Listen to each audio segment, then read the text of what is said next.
Hello po sa lahat ng ating mga bagong viewers dyan na naghahanap ng mga video patungkol sa kung ano yung pwede ninyong matutunan sa pagbayad ng tax doon sa municipal treasurers ng ating lungsod or ng inyong lungsod. Ang videong ito ay para po talaga sa inyo. Okay, i-share ko po dito ang detalye kung paano po namin ginawa ngayong araw na ito ang pagbayad doon sa treasurers or municipal treasurers office sa lungsod or sa bayan ang tax ng dalawang bahay. So isang bahay po ay ino-occupy po namin or ino-occupy po namin. Ang isang bahay ay hindi namin ino-occupy or wala pong taong nag-i-stay kasi sabi po ng may-ari na kapag sila ay bibisita dito sa kanilang bahay, sila po ay mag-o-occupy doon. So anytime sila gusto, mayroon silang matirahan kaya hindi po nila pinapa-occupy or piniparenta sa ibang tao ang isang bahay nila.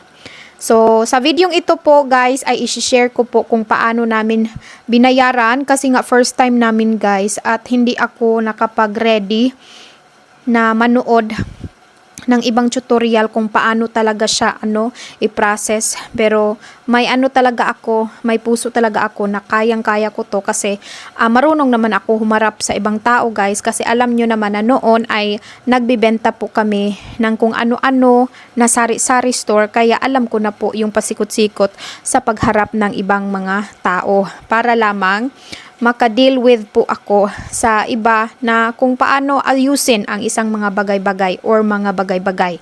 Okay? So, without further ado po, ayan, ipagpatuloy po natin. So, nakikisuyo po siya sa akin kahapon. Tinawagan niya po ako na kami yung magbayad sa kanyang tax doon sa dalawang bahay niya doon sa Apolong or Valencia. So, ngayon guys, is nandito po kami sa Valencia Municipal Hall sa Municipal Treasurer or Office of the Municipal Treasurer para po bayaran ang kanyang dalawang bahay. So, ang una naming ginawa is doon pumunta kami sa ano ngayon? What's the name of it where we went first? I'm not sure. Right here first, and whatever that To the other door. Yeah, to the other door. We went to the other door or pumunta kami sa isang kagaya nitong opisina at sinabihan niya kami at binigyan niya rin ako ng gantong papel. So sinabihan niya ako doon na pumunta dito sa treasurer's office para dito kami magbayad at yun nga sabi ng babae sa front desk na kailangan daw ng number. So nag-numbering daw sila dito para ma-proseso nila one by one per client. So eto yung kanilang serving number TD-number 9. So number 8 to number 5, ayan. So serve na yung number 8 to number 5 at saka ngayon for the latest serve, it's TD number 9 na Taxes Division Counter number 3 po sila. Ayan. At ito po yung itsura. At dito po kami kanina. Ay, dyan po kami nanggaling. So, ayan. Pagkatapos dyan, pumunta kami doon kay ma'am. Doon para sa number, priority daw number. So, ito yung entrance nila guys. At ito yung kanilang exit papalabas. At saka ito yung number na binigay doon sa kabilang office. Then, iyon din yung number para sa aming serving mamaya. Diba? So, ready na kami. Nag-iintay lang kami ng mga ilang minutes dito kasi mayroon pa po silang pinoprocess. Tapos na namin nabayaran ng 11,000 at ang kanyang payment is 10,900 something plus po yung aming dapat nabayaran na total. So, nabayaran na po namin at sunod is ipapasa na namin yung extra money sa aming owner o sa owner po ng nirentahan namin para makapag-clear out na kami for this month of the monthly payment of the rent. Town of Valencia.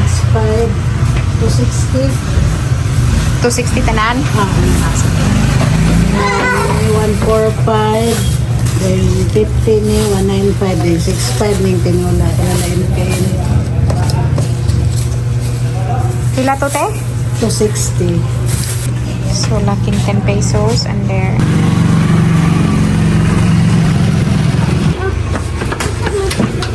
And we got it, guys, here on our green eco bag. And we're heading to the place where Tom usually go for his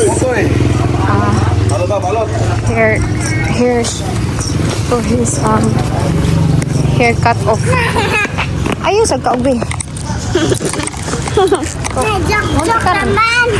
Joke Joke ra gid ka. Sige ra kaga joke. Wala kay true na ha. Di na ka magtinarong, sige na lang kaga joke. You know? This is the place, guys, where Tom is going to have his haircut and he's there.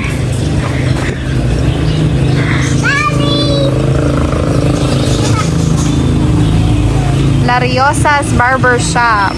Okay, so we have a guy here who is a barber who used to cut off the hair of Tom. So that's why we come back here, because it's nice to be back here to clean up the mess of his hair. Maraming salamat at hanggang sa muli. Mag-ingat po kayo dyan at bye for now!